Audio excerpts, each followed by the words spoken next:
This is another proud day that we are going to honor service heroes of Apopka. October 20th, 2020, when we repped 33 former citizens of this area since 1882.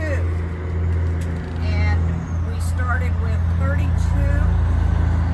fallen or deceased military personnel from 1882 to 2007 was our most recent at that time military personnel. And they form a cross. I didn't bring them over close enough. In the city, down Main Street, or across Main Street and down Park Avenue. You can have a copy of the map, and you can take a tour by starting here at Miller's Ale House, going down to Park Avenue, up, and then over to see Jason Dwelly on Jason Dwelly Boulevard, coming back down Park Avenue, across Main a little, back across Main to Park Avenue, down to the railroad track, back up to Main, and across.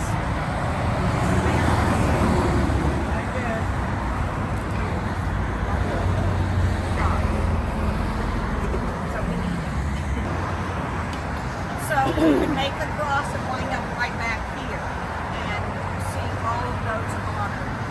And on WikiTree, we have their biographies.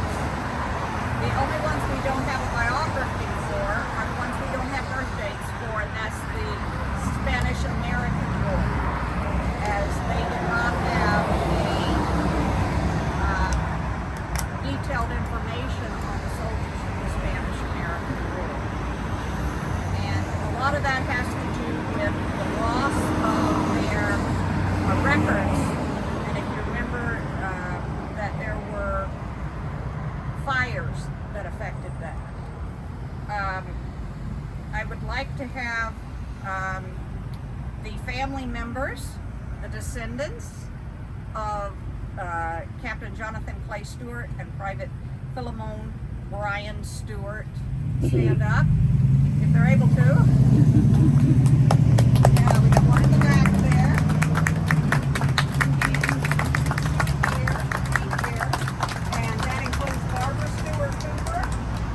Great-great-granddaughter, Jeffrey Stewart Cooper, which is in the back, her son, great-great-grandson, Stewart Eugene Dunaway, and John Kohler's great-great-grandson. And they're also the great-niece and great-nephew of the person on the sign over there, which is Pvt Philemon Bryan Stewart. Welcome. And now to introduce Vice Mayor of Apopka, Diane Velasquez. Thank you.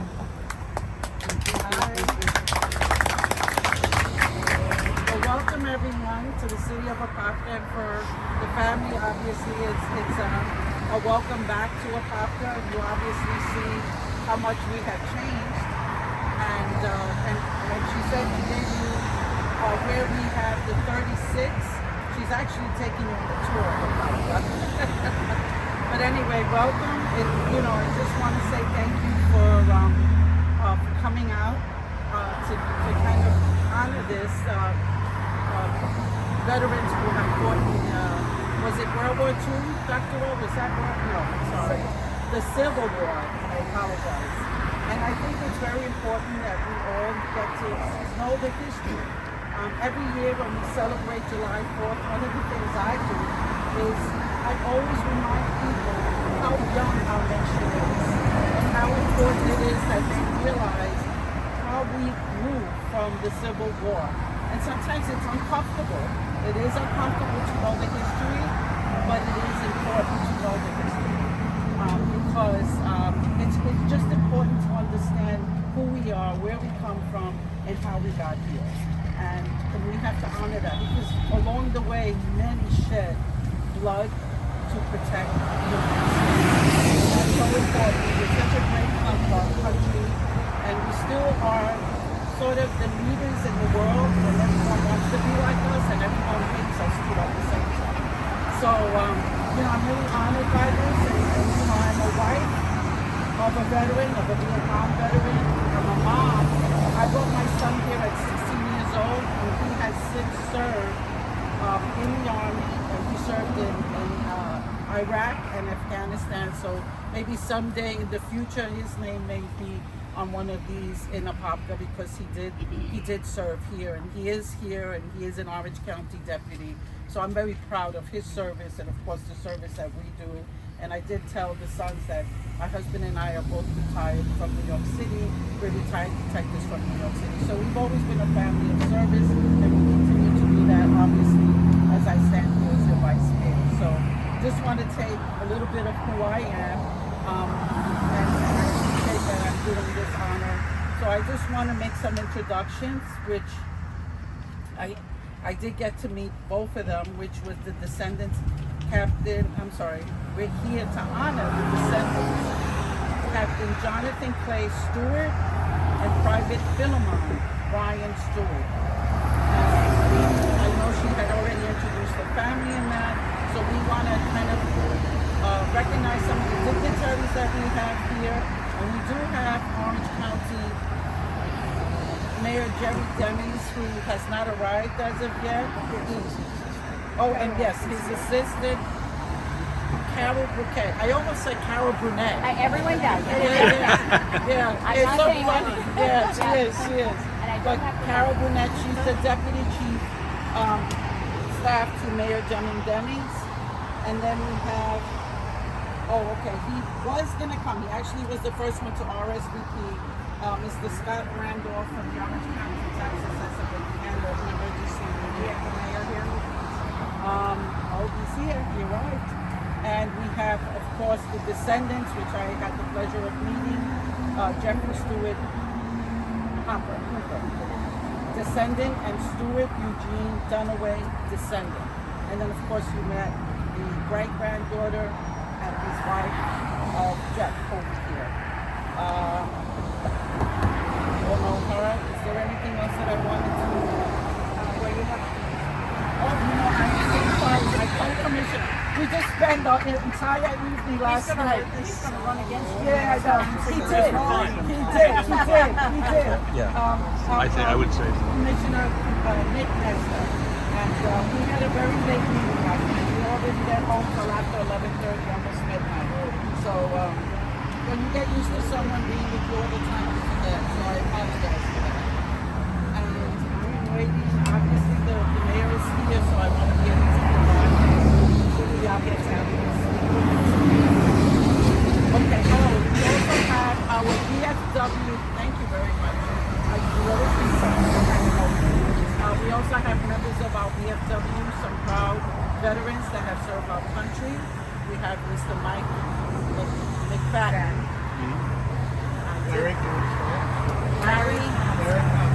Larry Comstock, and of course one of our oldest veterans here, Lou Borio, who's a very good friend, and his wife, Alice. I apologize. I got you. And we of course have some distinguished members from the community. We have Francine Boykin, who is the president and historian of the Apopka Historical Museum. Vice President. Oh, now Vice President? Oh, Maribel. Do you know what? I am so sorry, Maribel. Today I was talking to you. We had a long night. We had a long night. I put ice cubes on my eyes to get here today. I won't even take my glasses. Maribel, as you know, her Maribel, Brinkle. And, many people know her as Mabel. And of course, Francine and Lorena. We keep doing the same thing to her, right? And Miss Charlotte White. The what? She's the treasurer. And she's the treasurer. Okay. And then, Dr. What's the title? Colonel. Loretta. Am I going to be calling you next? No. Hi, come on in. So here we have our Orange County and distinguished Mayor of the Orange County, Mayor Jerry Demings. Come on up.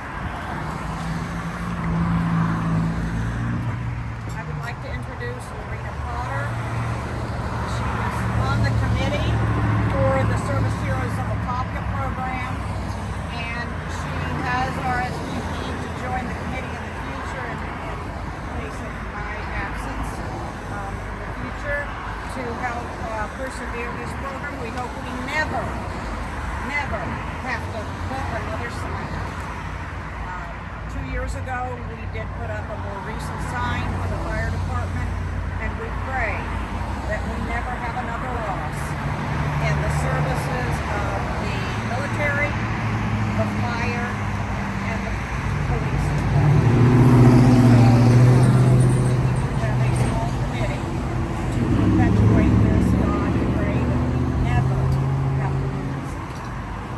And then if Lorena Potter would go with the next phase of this meeting. Hey, good morning, everybody. It is my honor to tell you a little bit about Dr. Phyllis Olmsted. So, Phyllis, known as Dr. O, is an international speaker and author. She has lectured on education, technology, distance education on 5 continents. She's a published author. She obtained her bachelor's degree in agribusiness and natural resources at the University of Florida. She has a master's degree in vocational administration, and she has her doctoral degree in curriculum and instruction from the University of Central Florida.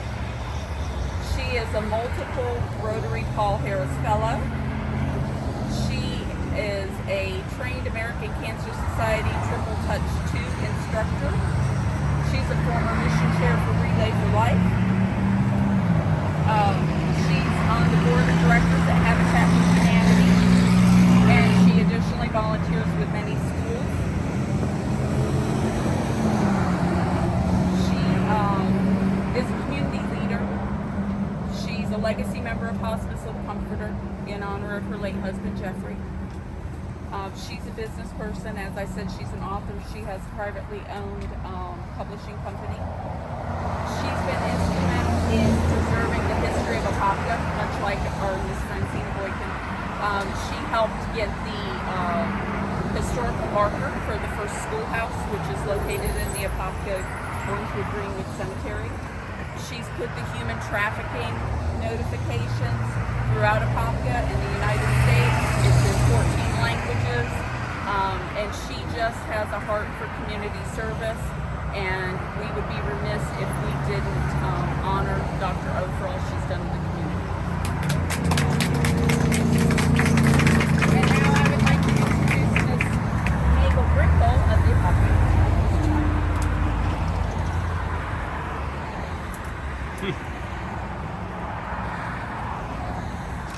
Good morning, everyone. We came together this morning to honor some members in our community with a program that started 4 years ago, like Dr. Rose stated, in partnership with the Apopka Historical Society and Museum, when we recognize the importance of the program and the educational enrichment to our community. The selfless sacrifice of our soldiers, firefighters, and police officers is a testament to their unwavering commitment to serving their communities. These brave men and women risk their lives daily to protect us, and it is imperative that we honor their memory and the ultimate sacrifice they have made. War heroes are a nation's backbone. War heroes in particular deserve our deepest respect and gratitude.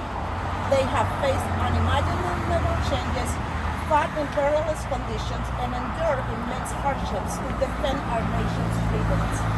Their courage and determination have shaped our history. While it is important to acknowledge the complex and often contradictory aspects of historical figures, it is crucial to do so in a way that is factual to inspire new generations to learn from their outcomes. I would like to thank Dr. O for developing the Service Heroes Street Dedication Program, a concept of dedicating streets instead of renaming the roads. The Apopka Historical Society, along with Dr. O, are proud in honoring the heroes who sacrificed their lives, and hope that our communities repeat this model program to teach children and adults about these selfless souls.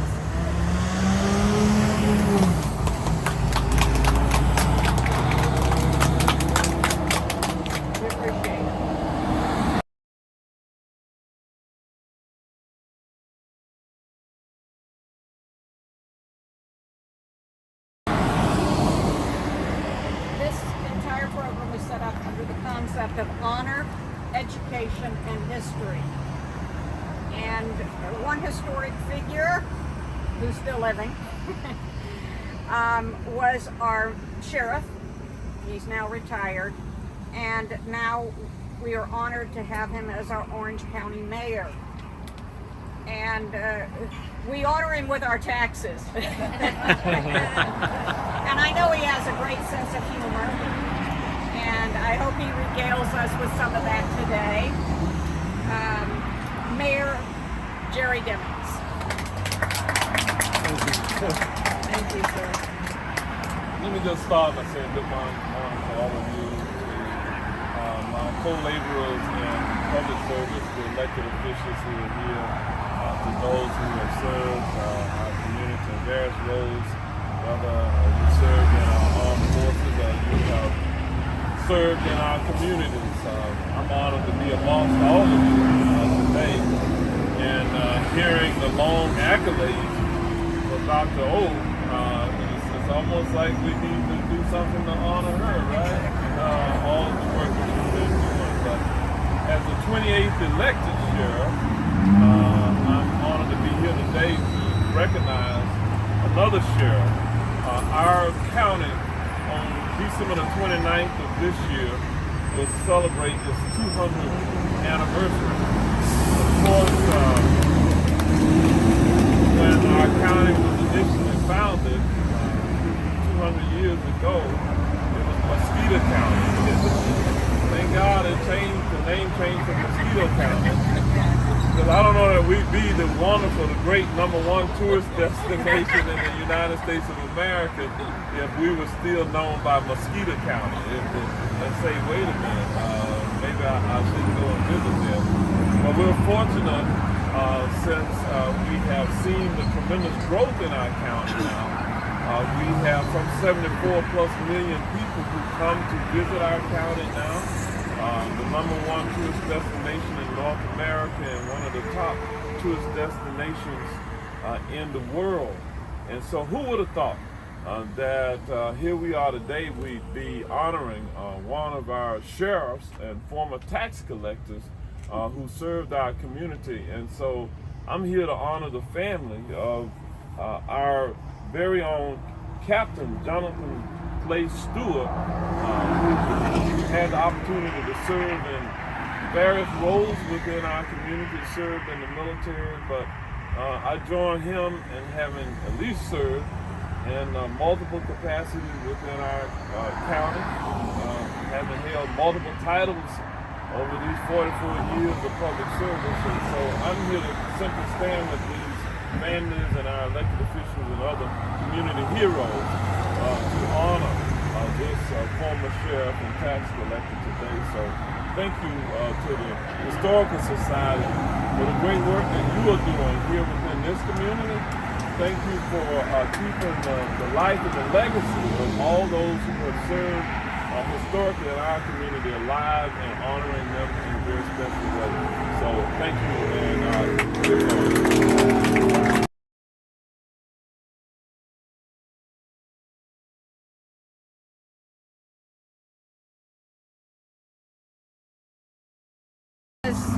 The great-great-great-grandson of Jonathan Clay Stewart and the third great-grandson of nephew of Pvt Stewart, and he's going to have a few words. This is Jeffrey Stewart Hooper, Barbara Stewart Hooper's son. Welcome. All right. Thank you so much for coming. My words, in fact, will be very, very short and brief. I just want to tell you a little bit about Jonathan Clay Stewart. And first of all, let me say he was known by his family and friends as JC. So I'm going to refer to him as JC. And he and his family actually moved to Apopka on Christmas Day, 1853. They moved to what is now Wakaiwa Springs, settled in this area right behind me. And as a point of fact, we're here today in Apopka because of J.C. Stewart and his family, because right over there is the Masonic Lodge, I think everybody that knows about Apopka history knows that was the catalyst for what became the city of Apopka. Well, in 1858, it was decided to build the building, and JC was put in charge of the building committee for the lodge. And it opened on October 21st, 1859, and has since become the longest continuously operating Masonic lodge in the state of Florida. Many of us know that. But JC and his family were the ones who built the building across the street. And as Mayor Deming said, he was the sheriff of Orange County, elected in 1855, and served until 1861, right before the war.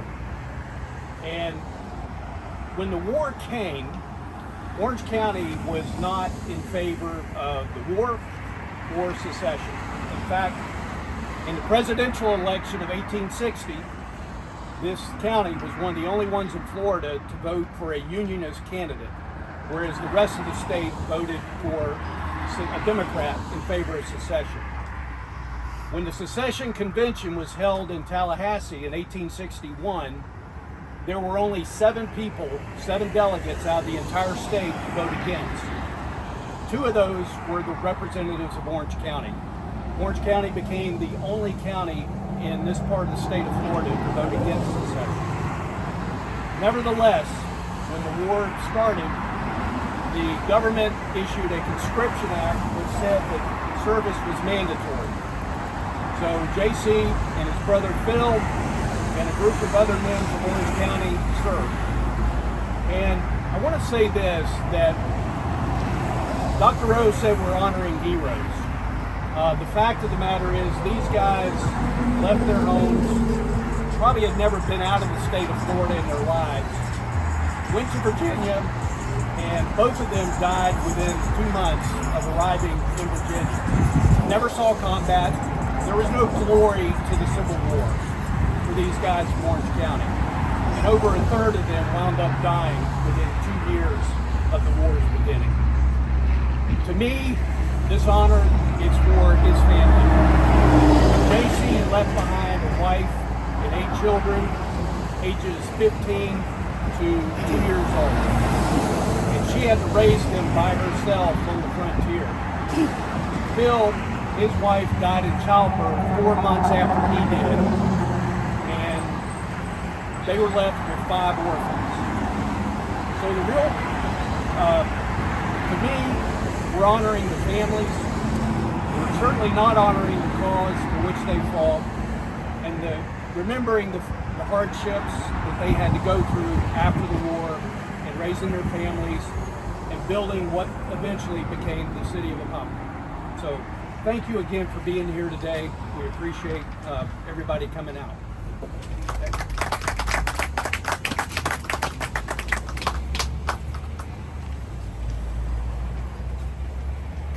We now invite up the great-great-grandson of Captain Stewart and the second great-nephew of Captain Stewart, and that is Stewart Eugene Dunaway. Well, he came all the way from the villages to be here. I escaped the bubble. Don't get out very often. Well, thank you all again. I'm like Jeff. It's nice to have the family represented to talk about our family. The Dunaways moved down to Florida to get into citrus industry in 1858. They landed in the south part of Lake Apopka. One of the sons said, hey, it looks good up in Apopka. He leaves and married J.C. Stewart's daughter, Lenora Olivia Stewart. They lived here, raised citrus. They had a 640-acre grant, which would have been lovely to have today, just off the map here. And then they lost everything in the 1894-95 grapefruits. Everything was completely decimated.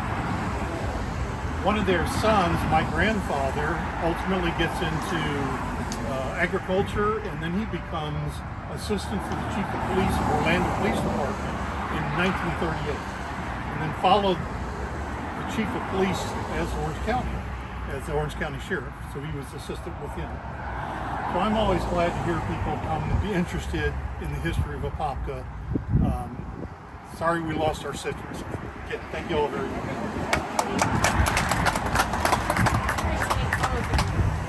And I failed to mention that Jeff came all the way from Tennessee to be here today. His mother this weekend. We forgot the bell. Normally when you do the solemn roll call, the process is to call the roll of military personnel. And it is done on Memorial Day in the cemetery here. You call the name of the soldier or the military personnel, and when they don't answer, you call them again, and they don't answer, and someone says, "No answer, sir," or "ma'am," and then a bell is rung. That is their last call. And this is a very solemn occasion. There's no clapping. And it will be their last bell. And do remember that we say these people's names. When you drive by this, please say their name. Otherwise, they don't exist anymore. And that's one reason we have this, is to remember. We have a bell. And Dr. Colonel Loretta Forlaw was a U.S. Army retired Vietnam nurse. She served there at the action, and she is with VFW Post 10147, and she is on the and she's going to call them out really loud. Thank you. It works to keep your hat in your car, except when it's delayed at the dealers. I just didn't want you to think I was not being respectful. Sergeant Jonathan Clay Stewart, 21 April 1825 to 24 November 1862. Orange County Sheriff, Tax Assessor, Tax Collector, US Census Taker, US Postmaster. Seminole War and war between the states. No answer, sir. No answer, sir.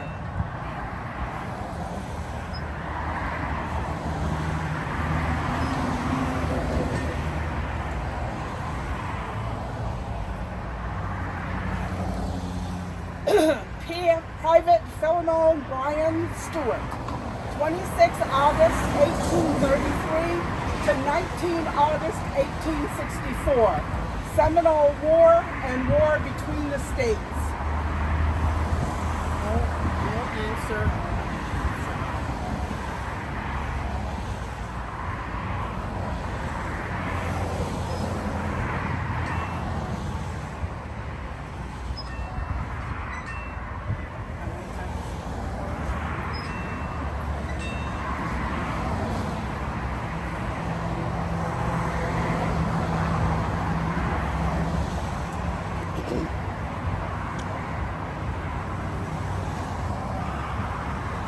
Now for the reveal. We ask that the family members carefully make their way to the sign. And if you don't want to try and struggle over the grass, you don't have to.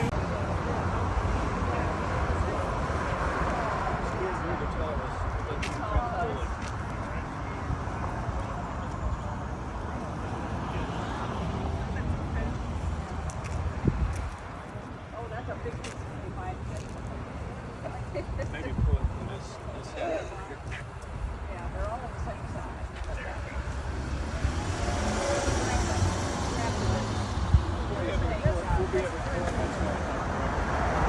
If not, you can pull it. There you go. Yay.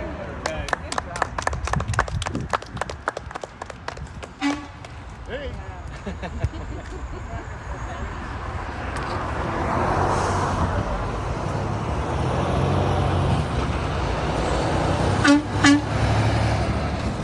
To the dedication of streets to the Apopka heroes.